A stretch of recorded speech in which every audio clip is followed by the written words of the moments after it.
नमस्कार, मैं हूं दीपाली राणा। आप देख रहे हैं CNBC आवाज। आपके तमाम स्टॉक स्पेसिफिक सवालों पर हम करेंगे बातचीत।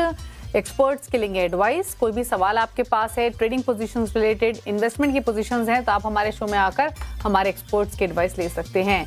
नोट कीजिए सबसे पहले तरीका शो में पार्टिसिपेट करने का। व्हाट्सएप, ईमेल या सोशल प्लेटफॉर्म्स के थ्रू कनेक्ट कर सकते हैं। व्हाट्सएप नंबर है 7045220000।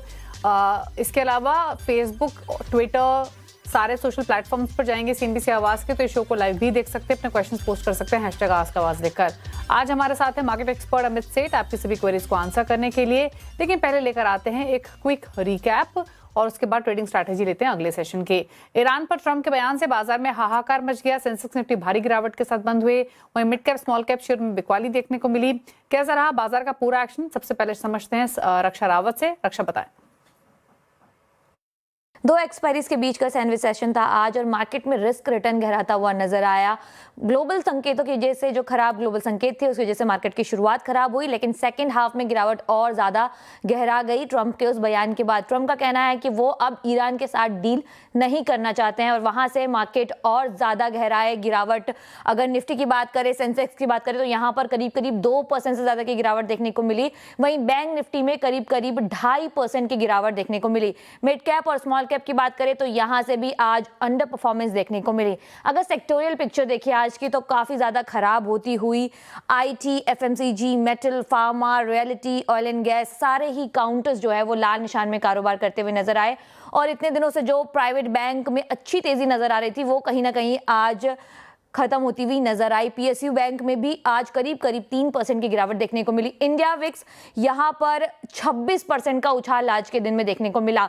तो मार्केट की जो पिक्चर थी वो पूरी खराब नजर आई। लेकिन निफ्टी 50 लूजर्स की अगर हम बात करें तो यहां पर जियो फाइनेंशियल में 5% से ज्यादा की गिरावट, इंटरग्लोब एविएशन यहां पर 5% की गिरावट, श्रीराम फाइनेंस और मारुति सुजुकी, इन सब ने आज निफ्टी का साथ नहीं दिया। लेकिन आज निफ्टी के चुनिंदा काउंटर्स की बात करें जहां पर तेजी देखने को मिली, तो ONGC, बजाज ऑटो, हिंडाल्को और कोल इंडिया, आज बैंकिंग शेयर धड़ाम हो गए और ये सारे काउंटर थे जिन्होंने बैंकिंग शेयर को सपोर्ट नहीं किया। यहां से गिरावट ज्यादा नजर आई। अगर बात करें ऑयल एंड गैस सेक्टर की, तो यहां पर भी भारी गिरावट देखने को मिली। क्रूड में जो उछाल आया वहां से यहां पर इंपैक्ट करा और यहां पे जो सारे काउंटर्स हैं वो लाल निशान में कंट्रीब्यूट करते हुए नजर आए। तो ये था आज के बाजार का पूरा मूड और माहौल। बिल्कुल ही मार्केट में रिस्क रिटर्न का जो माहौल है वो देखने को मिला। तो ये रहा पूरा एक क्विक रिकैप। बात करते हैं संस्थागत निवेशकों की। FIs ने और DIs ने क्या किया आज के बाजार में। FIs ने खरीदारी की 1962 करोड़ की, DIs ने भी खरीदारी की आज के सेशन में और ये बाइंग रही 790 करोड़ की। अब क्या आउटलुक है अगले सत्र के लिए, इस पर फोकस करते हैं। अमित नमस्कार, बताएं पहले तो निफ्टी, बैंक निफ्टी पर क्या राय रहेगी अगले सेशन के लिए। जी good morning, good evening Deepali ma'am and good evening to all the viewers. Deepali ma'am, आज के सेशन में हमने काफी ज्यादा और सीवियर बिकवाली देखी है both Nifty and bank Nifty में। लेकिन जब हमने दिन की स्टार्ट की थी, it was a normal correction, normal pull back. 3-4 दिन की रैली हमने बाजार में देखी थी और उसके बाद हम देख रहे थे कि एक पुल बैक एक ऑर्डरली फैशन में आ रहा था, विच वाज मच एक्सपेक्टेड। तो जब तक ट्रेंड नेमा होल्ड कर रहा था निफ्टी में till 1:32 o'clock in the afternoon and similarly in bank Nifty, तो एक ऑर्डरली पुल बैक उसे माना जा रहा था जब तक हमारे लगभग 24,100 के लेवल्स इंटैक्ट थे। बट दिन में हमने देखा वो ट्रम्प का statement on the Iran war that the ceasefire may not hold, और उसके बाद हमने मार्केट्स में एक बहुत ही तगड़ा सेल ऑफ देखा। इस सेल ऑफ में निफ्टी ने अपने 10, 20 और 50 डेमा ब्रेक कर दिया है। सिमिलरली निफ्टी बैंक की भी अगर हम बात करें तो यहाँ पे भी टेक्सचर खराब हो गया। 10 और 20 डेमा ब्रेक हुआ, we are almost at the 50 DEMA. तो सेकेंड हाफ में आज एक न्यूज बेस्ड सेल ऑफ था। तो मेरी सलाह ये रहेगी कि देखिए टेक्सचर ऑफ द मार्केट तो डेफिनेटली वीक है, बट ओवरनाइट आप मार्केट जरूर देखें। ओवरनाइट आप और भी देखें कि क्या स्टेटमेंट आती है। अगर कल फर्स्ट हाफ एन आवर या फर्स्ट 45 मिनट्स में वीकनेस एग्जिबिट होती है और कहीं ना कहीं अगर हम निफ्टी में लगभग आज का लो जो कि ज्यादा दूर नहीं है यहाँ से 23,800, अगर 23,800 का लो टूटता है तो हमें एक फ्रेश शॉर्ट पोजीशन बनानी है for targets of 23,700। Stop loss हम 23,850 का रखेंगे। बट मैं वंस अगेन कह रहा हूँ कि ये कंडीशनल सेल है। ओवरनाइट हमें न्यूज जरूर देखनी होगी कि कोई पॉजिटिव न्यूज आती है कि नहीं, and accordingly will decide the market. But overall texture आज के कैंडल के बाद वीक है। ओके, तो टेक्सचर वीक दिखाई दे रहा है, ये राय है मार्केट्स पर। स्टॉक स्पेसिफिक कोई रणनीति रहेगी आपकी? जी, आज के सत्र में हमने देखा पावर फाइनेंस कॉर्पोरेशन में एक अच्छा खासा ब्रेकडाउन आया है। पीएफसी ने अपना 200 एमआ ब्रेक किया, स्विंग सपोर्ट लगभग 411 के आसपास था, वो भी ब्रेक किया और ओवरऑल ये स्टॉक वैसे भी अंडर परफॉर्मर था। रिलेटिव स्ट्रेंथ यहाँ पे कंटिन्यूअसली वीक रही है। तो अहम लेवल्स टूटे हैं, इसे शॉर्ट करना है। टारगेट हमारा रहेगा लगभग 396 का और स्टॉप लॉस यहाँ हम रखेंगे 408 रुपए का। ओके, तो ये रही ट्रेडिंग स्ट्रेटेजीज आपके लिए। अब बात करते हैं व्यूअर से। जितेंद्र कुमार जैन पहले व्यूअर हमारे साथ कनेक्टेड हैं। जितेंद्र जी नमस्कार, बताइए क्या सवाल है आपका, क्या जानना चाहते हैं? मैम मेरे पास MTNL के 7,500 शेयर है, 50 रुपए के भाव के। ओके, और तो क्या व्यू है आपका? उसको होल्डिंग पे रखना चाहिए आगे के लिए या फिर निकल जाना चाहिए, क्या करना चाहिए? इसके अलावा कोई और स्टॉक भी है आपके पास? और ट्रेंड का भी है मैडम, ट्रेंड का अभी करंटली 22 शेयर है मेरे पास, 5,800 के भाव का। ओके, और यहाँ पर आपका क्या नजरिया है? दोनों मेरे को होल्डिंग रख सकता हूँ आगे के लिए। ठीक है, पूछ लेते हैं क्या सजेशन रहेगा ट्रेंड और साथ ही MTNL पर। जैसे इन्होंने प्रिसाइजली मेंशन किया, ट्रेंड में भी भारी नुकसान है, MTNL में भी। दोनों स्टॉक ऑलमोस्ट आधे हो गए इनके भाव से। 5800 की बैंक ट्रेंड में और 50 रुपए का MTNL है, क्या सजेशन? जी देखिए, पहले ट्रेंड की बात करते हैं। एमटीएनएल का ट्रेंड डेफिनेटली वीक है। स्टॉक एक लंबे अरसे से 200 डेमा के नीचे, sorry I am so sorry, मैंने एमटीएनएल से स्टार्ट किया एक्चुअली, जो इनका पहला क्वेश्चन था। एमटीएनएल का अगर हम स्ट्रक्चर देखें तो एमटीएनएल एक लंबे समय से 200 डे मूविंग एवरेज के नीचे ट्रेड कर रहा है। इनफैक्ट ये स्टॉक लास्ट टाइम 200 डेमा के ऊपर था लगभग 29 जुलाई 2025 को, और उसके बाद हम यहाँ पे कंटिन्यूअस फॉल देख रहे हैं। एम लेवल थे 39 के, वो भी टूटे और उसके बाद एक कंटिन्यूअस डाउनफॉल देखा। कोई भी अगर यहाँ पे रैली आ रही है तो स्टॉक 200 डेमा नहीं क्रॉस कर पा रहा है। आज के सत्र में भी हमने देखा है कि एक वीकनेस यहाँ पे बनी हुई है। अब हमारा क्रूशियल मेक और ब्रेक लेवल है 2750 का। 2750 टूटेगा तो maybe we can see 24। Overall structure यहाँ पे वीक है। स्टॉक लॉस इन्होंने लगाया नहीं, ऑलमोस्ट आधा हो गया इनका इन्वेस्टमेंट। तो मेरी सलाह ये है, क्योंकि ट्रेंड हर टाइम फ्रेम पे वीक है, कोई भी उछाल आए जहां पे इनका लॉस कवर हो तो इस स्टॉक से निकलने की कोशिश करें। रही बात ट्रेंड की, देखिए ट्रेंड में एक अच्छा खासा हमने मजबूती देखी थी 15 दिन पहले। स्टॉक ने एक head and shoulder pattern, inverse head and shoulder bullish pattern बनाया था। 3000 का लेवल्स उसने क्रॉस किए, तो लगभग 3400 के प्राइसेस हमने ट्रेंड में देखे थे। इसके बाद कल एक इसका बिजनेस अपडेट आया था regarding stores and sales figure, तो वो मार्केट को पसंद नहीं आया और कल के सत्र में हमने एक अच्छा खासा क्रैक देखा यहाँ पे। लेकिन अच्छी बात यह है कि आज के सत्र में जबकि मार्केट इतनी वीक थी, उतना ज्यादा सेलिंग हमने नहीं देखा और लेवल्स होल्ड किए हैं। तो यहाँ पे मेक और ब्रेक लेवल आता है 2850 का। तो जब तक 2850 होल्ड है आप इसमें बने रह सकते हैं। अगर 2850 ब्रेक करता है तो आप यहाँ से एग्जिट कर दें। ओके, तो ये रही आपके लिए ट्रेडिंग स्ट्रैटेजीज दोनों ही शेयर्स पर। बात करते हैं अब मेरू से, सूरत से कनेक्टेड है हमारे साथ। मेरू नमस्कार, बताइए क्या सवाल है आपका? नमस्कार नमस्कार। क्या सवाल मैंने है? पीडीलाइट इंडस्ट्रीज 1428 के भाव पे 56 शेयर खरीदे थे और इन्फोसिस 1878 रुपीज पे 42 शेयर्स खरीदे थे। तो मेरा ये सवाल है कि मेरे को ये लंबे अर्से के लिए रखना चाहिए या फिर प्रॉफिट या लॉस जो भी हो बुक कर लेना चाहिए? ओके, पूछ लेते हैं क्या सजेशन रहेगा, क्या राय रहेगी दोनों ही शेयर्स पर? पिडिलाइट 1428 जो डिटेल्स इन्होंने भेजी थी उसके मुताबिक, इन्फोसिस 1878। इन्फोसिस 800 रुपए का नुकसान इनको दे रहा है, पिडिलाइट में इनको 150 रुपए का मुनाफा है। क्या रणनीति रखे दोनों ही शेयर्स में? जी देखिए, पहले पिडिलाइट से स्टार्ट करते हैं। पिडिलाइट का स्ट्रक्चर पॉजिटिव है। यहाँ पे रिसेंटली हमने एक ब्रेकआउट देखा लगभग 1540 1550 के लेवल्स पे एक दो दिन पहले। एक अच्छा खासा कंसोलिडेशन हुआ है चार्ट्स में, डेली और वीकली चार्ट्स में, और स्ट्रक्चर यहाँ पे बेहतरीन है। ये अलग बात है कि आज के सत्र में ओवरऑल मार्केट वीक थी, तो पिडिलाइट में भी हमने थोड़ी बहुत क्या अच्छी बिकवाली देखी लगभग 3% की।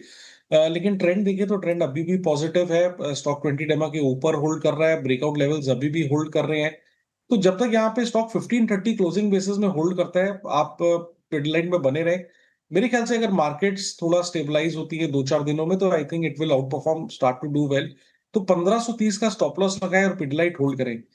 आईटी स्टॉक्स में दिक्कत ये है कि यहाँ पे डेफिनेटली अभी लेवल्स में हम आईटी शॉर्ट तो नहीं कर सकते, लेकिन दिक्कतें हैं यहाँ चार्ट में। कोई भी लेवल्स यहाँ पे होल्ड नहीं करते, इंटरमिटेंट रैली जरूर आती है बीच बीच में, आप देखोगे 5 से 7% रैली आती है हर आईटी स्टॉक में, बट वो होल्ड नहीं करती है और वापस वहां पे हम एक सेल ऑफ देखते हैं। तो इस बार इन्फोसिस ने एक लो लगभग 980 का बनाया था और वहां से हम एक रैली देख रहे हैं, बट ये थोड़ा सा स्केप्टिकल है चार्ट्स देख के कि ये रैली सस्टेन करेगी कि नहीं करेगी, बिकॉज ओवरऑल अगर हम मीडियम टर्म और long term charts specially large cap IT stocks के देखें तो वीक है। तो वीकनेस देखते हुए मेरी सलाह ये है, स्टॉप लॉस आपने लगाया नहीं कि कोई भी उछाल आए, मीनिंगफुल उछाल आए जहां आपका लॉस कम हो रहा हो, आप इस स्टॉक से निकलने की कोशिश करें। ओके, बात करेंगे अब अगले व्यूअर से। हमारे साथ हैं सुखवीर सिंह दिल्ली से। सिंह साहब नमस्कार, पूछे अपना सवाल। नमस्कार मैडम, मेरे शेयर हैं टीसीएस के हैं 1419 शेयर जो मैंने लिए थे 2115 रुपए में, और कोचिंग शिपयार्ड के हैं वो भी हमारे पास 1400 शेयर हैं, वो लिए मैंने 1500 रुपए में। ओके। और जमाटो के आज ही लिए थे मैंने 293 रुपए में। तो इनमें तो एकदम सब कुछ बहुत ही लॉस हो गया मैम। क्या रखने हैं कि निकलने हैं, एग्जिट करने हैं? ये कोचिन शिपयार्ड तो मेरे को लिए हुए तकरीबन 1 साल हो जा रहा है। पहले मैंने लिए थे 2200 रुपए में, फिर इनको लेवल करते करते 1500 रुपए तक आ गए।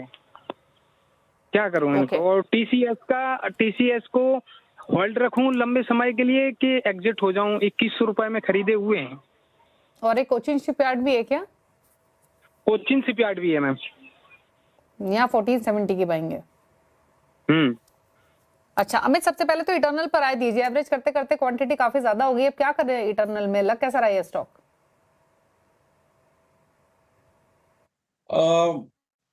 जी, इनका थोड़ा सा मेरे को इटर्नल का आप प्राइस बताएंगे स्क्रीन पे, क्या लेवल की इनकी बाइंग है, नजरिया क्या है? तो आपका नजरिया क्या है इटर्नल पे सुखवीर जी? और आपका जो टोटल नंबर ऑफ शेयर्स आपने कितने बताया, कितने हो गए हैं, एट व्हाट प्राइस? देखो मैम, कोचिन शिपयार्ड हैं 1400 शेयर हैं 1400। और मैं इटर्नल के बारे में बताइए। इंटरनल के हैं 1783 शेयर हैं, 4-5 लाख के लिए हैं। हाँ, और भाव तो एक बार फिर से बताइए। 1783 शेयर किस भाव पे और क्या नजरिया है?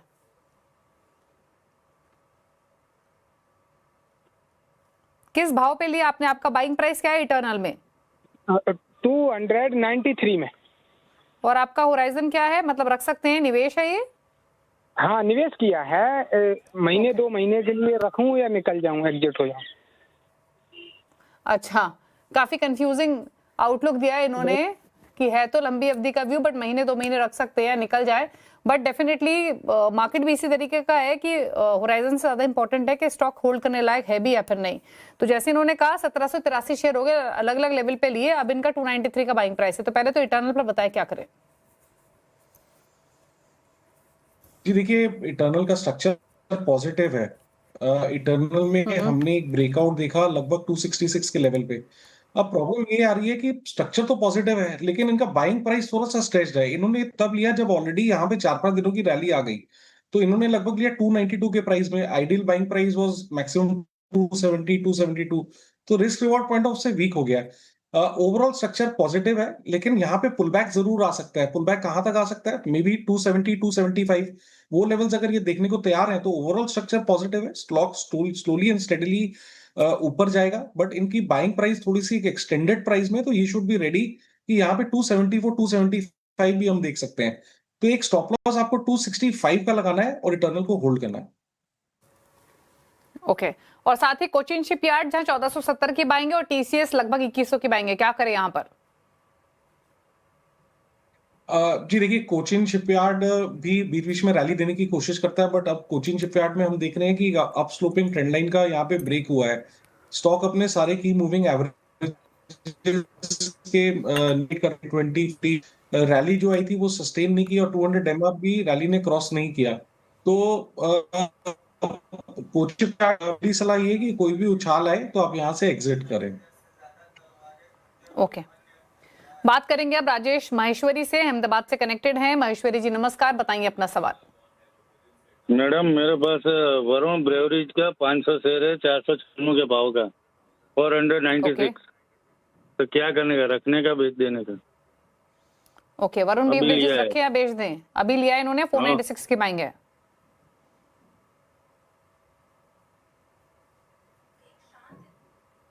जी देखिए, ऑनेस्टली वरुण बेवरेज का स्ट्रक्चर वीक है क्योंकि स्टॉक ने आज के सत्र में 200 एमआ ब्रेक किया है, lower high also in place है। तो थोड़ा सा अगर आपको ज्यादा सारा देखना है तो 470 का स्टॉप लगाएं। 470 टूटता है तो और भी दिक्कतें बढ़ सकती हैं। स्टॉक में एक स्ट्रक्चरल ब्रेकडाउन हमने आज देखा है, स्विंग लोज भी यहाँ पे टूटे हैं और 200 एमआ भी टूटा है। तो वरुण बेवरेज से कोई भी उछाल है, जैसे आज तो बहुत ज्यादा सेल ऑफ था मार्केट में, कोई भी उछाल है कल के सत्र में या परसों के सत्र में, तो यहाँ से निकलने की कोशिश करें आप। ओके, महेश से बात करेंगे, अगले व्यूअर है हमारे साथ मुंबई से। महेश नमस्कार, पूछिए अपना सवाल। Good evening sir. सर मेरे पास MTTR के शेयर है। हेलो, आप सुन पा रहे हैं ना? बिल्कुल, आपकी ऑडियो मिल रही है, बताएं सवाल। यस मैडम, मेरे पास MTTR के शेयर है 100 share at the rate of 7550 पे।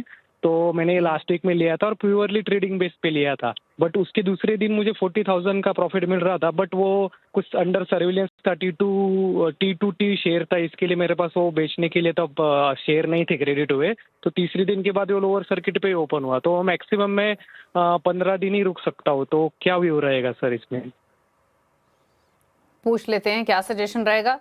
तो क्या करें? एमटार टेक्स 7.5 से काफी चला है इनफैक्ट ये स्टॉक, इनकी बाइंग काफी हाई प्राइस की है, क्या सलाह?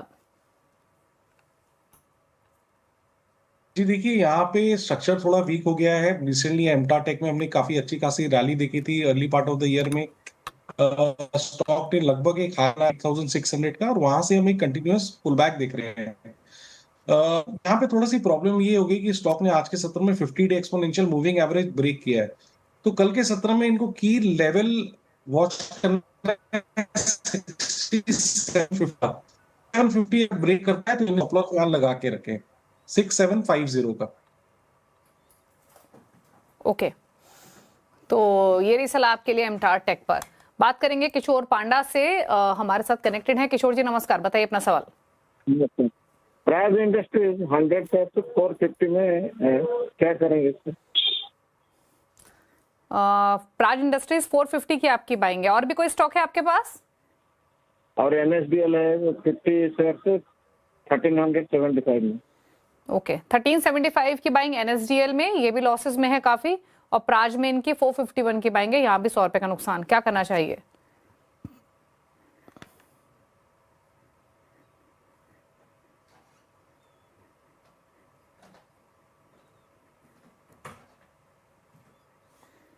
चलिए अमित, अगर आप सुन पा रहे हैं तो प्लीज अपनी राय दीजिए। जी आई एम सॉरी, आप बारिश हो रही है काफी। एनीवे NSDL की अगर हम बात करें, इन्होंने NSDL कहा है ना? राइट। जी NSDL का डेटा वैसे तो कम है, लेकिन जितना भी डेटा हमें NSDL में अवेलेबल है, देखिए यहाँ पे स्ट्रक्चर वीक ही है। की सपोर्ट हमारा 800 का आता है, तो 800 का आप स्टॉप लॉस लगाएं और इसे होल्ड करें, लेकिन कोई भी उछाल में यहाँ से निकलने की कोशिश करें। ओके, और प्राज पर क्या सलाह रहेगी? यहाँ 451 की बाइंग है। जी प्राज इंडस्ट्रीज का अगर हम स्ट्रक्चर देखें तो यहाँ पे भी स्टॉक एक लंबे अरसे से लोअर हाइज बना रहा है। रिसेंटली हमने रैली जरूर देखी थी टुवर्ड्स 427 के लेवल, लेकिन वहां से एक वापस ब्रेक आया जिसमें 200 एमआ टूटा, थोड़ी सी रिकवरी जरूर आई है। यहाँ पे स्ट्रेंथ हम देखेंगे अगर स्टॉक 370 के ऊपर निकले, बट क्योंकि पिछले 10-15 दिनों में यहाँ एक रैली देखी है तो स्टॉप लॉस लगभग 350 का यहाँ लगाना चाहिए। 350 का स्टॉप लॉस लगाएं और प्राज इंडस्ट्रीज को आप होल्ड करें। ठीक है, चलिए रुक रहे हैं इसी के साथ एक ब्रेक के लिए। लौटेंगे तो कुछ और व्यूअर्स से करेंगे बातचीत। कुछ और व्यूअर्स इनफैक्ट हमारे साथ हैं भी। क्विकली लौटते हैं छोटे से ब्रेक के बाद।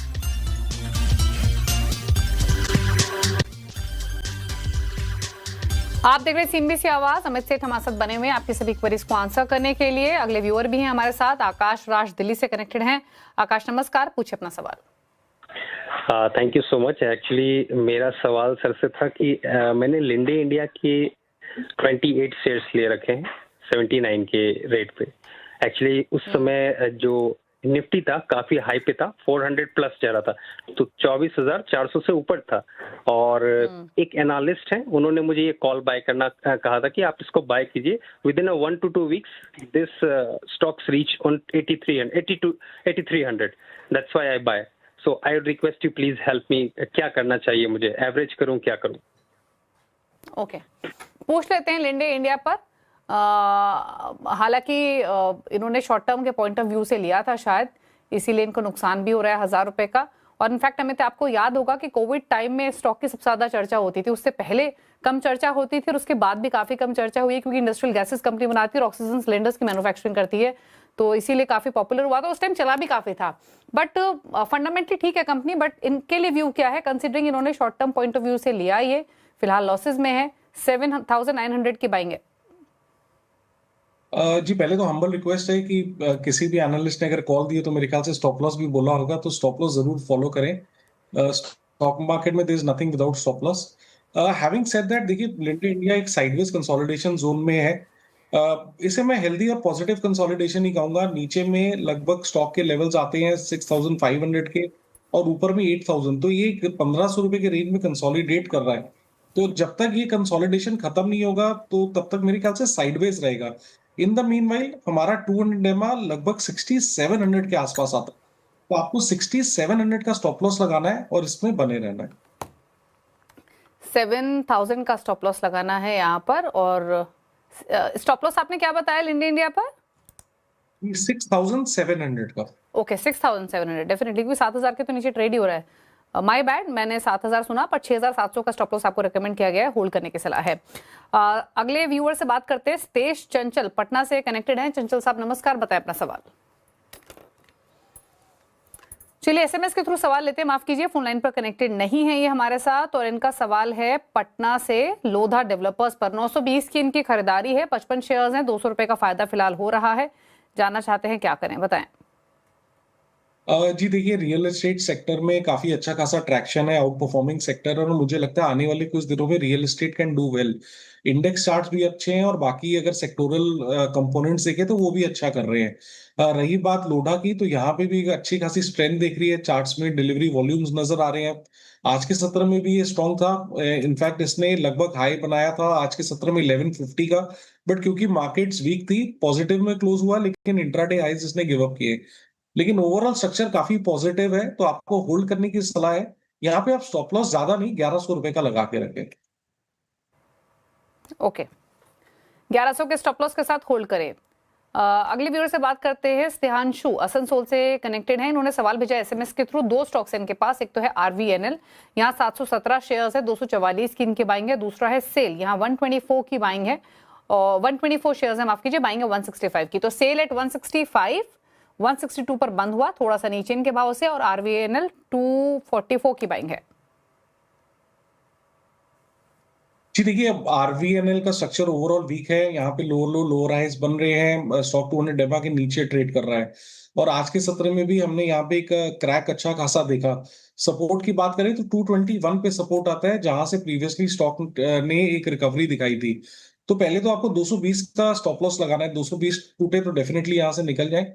बट ओवरऑल भी सलाह ये है कि कोई भी उछाल आए जहां पे आपका लॉस कम हो तो आप निकलने की कोशिश करें।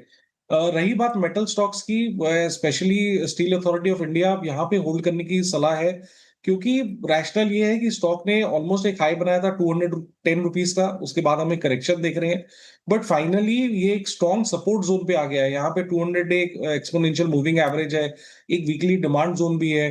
तो मेरे ख्याल से जब मार्केट्स थोड़ा सा बेटर होंगी तो मुझे लगता है ये जोन्स होल्ड करना चाहिए। चार्ट्स को देखते हुए एक अच्छा खासा वीकली सपोर्ट जोन है, और इनफैक्ट पिछले 2-4 दिनों से हम मेटल्स में थोड़ी बहुत रिकवरी भी देख रहे हैं।